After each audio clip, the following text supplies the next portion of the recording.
प्रिय मीन राशि के दर्शकों, आपके दाम्पत्य वैवाहिक जीवन में प्रॉब्लम, समस्या, संतान का सुख ना प्राप्त होना और उसी के साथ ही साथ में कोई लाभ, किसी भी प्रकार की सफलता ना प्राप्त होना, आपके लगन भाव में दृष्टि जाने की वजह से मानसिक तनाव, डिप्रेशन और शारीरिक कष्ट परेशानी, तृतीय भाव में दृष्टि जाने की वजह से वाणी दोष लगना, साहस, कॉन्फिडेंस लेवल नीचे होना, इन सब में 50% आपके समस्याएं दूर होती हुई आपको नजर आएंगी। कब से आएंगी और क्या होगा, इस बात की सभी बात की हम विशेष पूर्वक इस प्रोग्राम में चर्चा करेंगे। नमस्कार, मैं ज्योतिष आचार्य शिवराज शास्त्री आप लोगों का हार्दिक स्वागत कर रहा हूं। प्रिय मीन राशि के दर्शकों, बहुत ध्यान से इस प्रोग्राम को देखिएगा।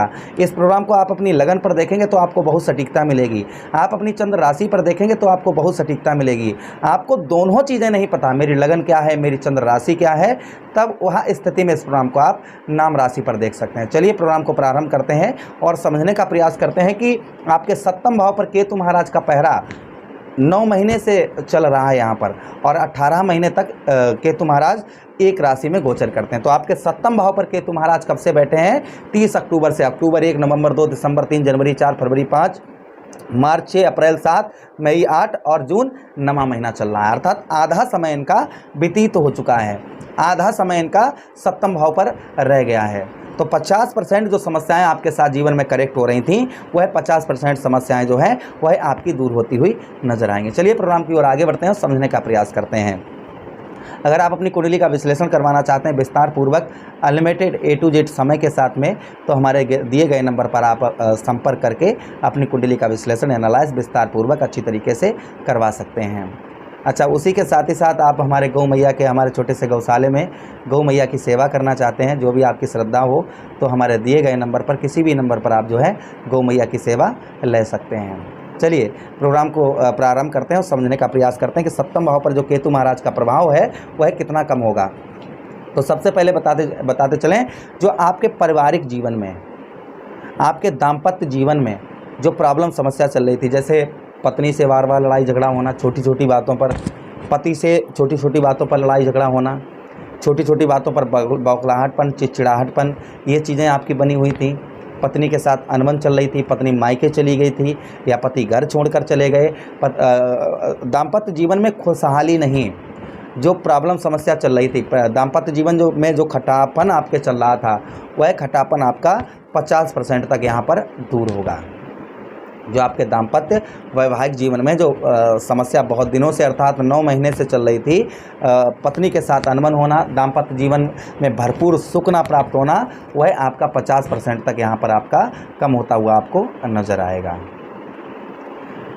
संतान का सुख, जो बच्चों का सुख नहीं प्राप्त हो पा रहा था, संतान का आपको सुख नहीं मिल रहा था, वह सुख आपका 50% यहाँ पर, संतान जैसे आपकी गलत रास्ते पर चल रही थी, बच्चे आपकी बात नहीं मान रहे थे, बच्चे आपकी बात का रिस्पेक्ट आपकी नहीं कर रहे थे, बच्चे जो है गलत रास्ते पर जा रहे थे, तो यहाँ पर संतान का सुख आपको संतान का सुख नहीं प्राप्त हो पा रहा था, वह संतान का सुख जो है वह मिलना आपको 50% यहाँ पर प्रारंभ हो जाएगा।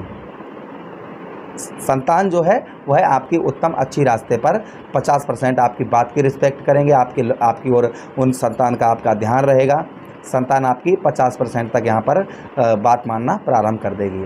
प्रथम चीज़। दूसरी चीज़ यहाँ पर क्या है, जो पार्टनरशिप में आपको हानि हो रही थी, पार्टनरशिप में जो आपको नुकसान हो रहा था, कोई भी लाभ पार्टनरशिप में नहीं देखने को मिल रहा था, वह लाभ आपको देखने को मिलना प्रारंभ हो जाएगा। पार्टनरशिप में आप जो है आपका फंसा हुआ पैसा, रुका हुआ धन, किसी के साथ मिलकर कार्य करते उसमें आपका पैसा फंस गया, आपका धन फंस गया है, वह कहीं ना कहीं आपका रिकवर होता हुआ नज़र आएगा। यानी पार्टनरशिप में जो हानि हुई है उसका भुगतान आपको मिलना प्रारंभ हो जाएगा। अच्छा, उसी के साथ अगली दृष्टि की हम बात करते हैं केतु महाराज की। अगली दृष्टि कहाँ पर पड़ रही है? प्रथम दृष्टि आपके लाभ स्थान पर, आपके सफलता भाव पर। तो एकादश भाव पर यहाँ पर समृद्धि, आपके समृद्धि में बढ़ोतरी होगी, यानी कि जो चीज़ें सफलता नहीं प्रदान हो पा रही थी, वह सफलता आपको 50% यहाँ पर मिलना प्रारंभ हो जाएगी। जो सफलता आपको नहीं प्राप्त हो पा रही थी, वह सफलता कहीं ना कहीं आपको मिलना प्रारंभ हो जाएगी। उसी के साथ जो गलत रास्ते से या गलत तरीके से आप धन पैदा करना चाह रहे थे और गलत रास्ते पर जा रहे थे आप, वह गलत रास्ते में बदलाव होगा और गलत रास्ते पर आप नहीं जा पाएंगे। अच्छा, उसी के साथ ही साथ में हाँ, पैरों में आपकी कष्ट परेशानी रहेगी, थोड़ी बहुत पैरों में दर्द, ऐंठन, ये चीज़ें और आलस्यपन थोड़ा बहुत आपको देखने को मिल सकता है। ऐसा क्यों कह रहा हूँ मैं? ऐसा शनिदेव महाराज के कारण।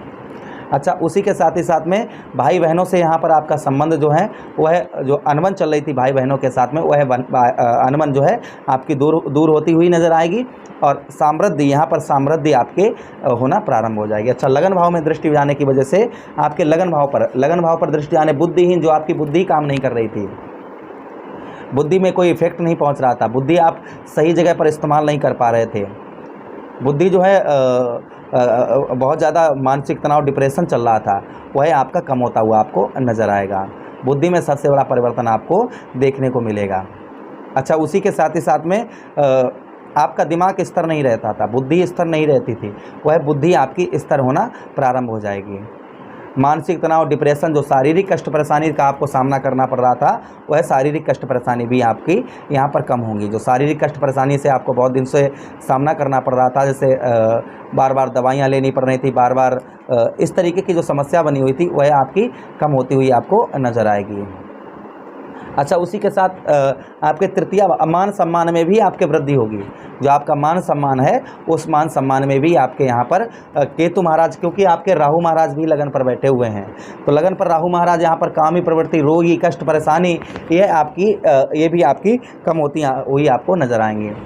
अच्छा, उसी के साथ ही साथ आगे हम बात करते हैं केतु महाराज की अगली दृष्टि की, अर्थात नवम दृष्टि की। तो नवम दृष्टि आपके देखिए 1 2 3 4 5 6 7 8 और 1 9 आपके तृतीया भाव पर पड़ रही थी। तो तृतीया भाव पर यहाँ पर आपकी यात्राएं बहुत ज़्यादा हो रही थी और यात्राओं में कोई फल नहीं प्राप्त हो पा रहा था। जैसे घूमने फिरने में ज़्यादा मन आपका लग रहा था, वह घूमने फिरने में यहाँ पर आपका मन कम लगेगा। इस तरह एक जगह पर रुक कर आप डट कर कार्य कर पाएंगे, एक जगह आप रुक के और डट कर जो है आप काम कर पाएंगे आप। लेकिन ये सब कितना होगा? 50% होगा, 100% अभी नहीं। मैं हमेशा ही समझाता हूँ कि जो चीज़ होती है, सत्यता होती है, वही मैं समझाने का हमेशा प्रयास करता हूँ। अच्छा, उसी के साथ ही साथ में बुद्धि का धनी, यहाँ पर आपकी बुद्धि जो है, बुद्धि आपकी काम करेगी और अच्छे आप डिसीजन ले पाएंगे, अच्छे आपकी बुद्धि सही जगह पर और सही रास्ते पर आपकी यहाँ पर आपकी होती हुई आपको नज़र आएगी। अच्छा, रेमेडीज़ की बात करते हैं, उपाय क्या करने चाहिए। तो केतु महाराज के अगर कोई इष्ट हैं तो वो कौन है? वो हैं गजानन भगवान। गजानन भगवान पर आप जो है प्रत्येक बुधवार एक पानी वाला नारियल चढ़ाइए, प्रत्येक बुधवार को। और गजानन भगवान से प्रार्थना करिए कि हे गजानन भगवान, जो भी हमारे जीवन में कष्ट परेशानी हो रही है, प्रभु उन कष्ट परेशानियों को दूर करें, हम आपके शरणागत हैं, आपके शरण में हैं। ऐसी जो है आप गजानन भगवान से विनती करिएगा, आपको अवश्य ही लाभ होगा। दूसरा उपाय, आप अपने घर में भगवान कृष्ण की मूर्ति ऐसी या फोटो ऐसी लाइए जिस पर भगवान कृष्ण कालिया नाग के फन पर नृत्य कर रहे हों। ऐसी तस्वीर लाइए और रोज़ाना 108 बार ओम नमो भगवते वासुदेवाय इस मंत्र का जप करिए। जो भी कष्ट परेशानी हो रही हैं वह आपकी अवश्य ही दूर होंगी। आदेश दीजिएगा। किसी अन्य प्रोग्राम में पुनः वेट करते हैं, तब तक आप लोग अपना ख्याल रखिए। प्रेम से बोलिए कृष्ण कन्हैया लाल की जय। प्रोग्राम अच्छा लगा हो तो लाइक कर दीजिए, चैनल को सब्सक्राइब कर दीजिए, ये वीडियो अपने मित्र यारों को शेयर कर दीजिएगा। हरे कृष्णा, राधे कृष्णा।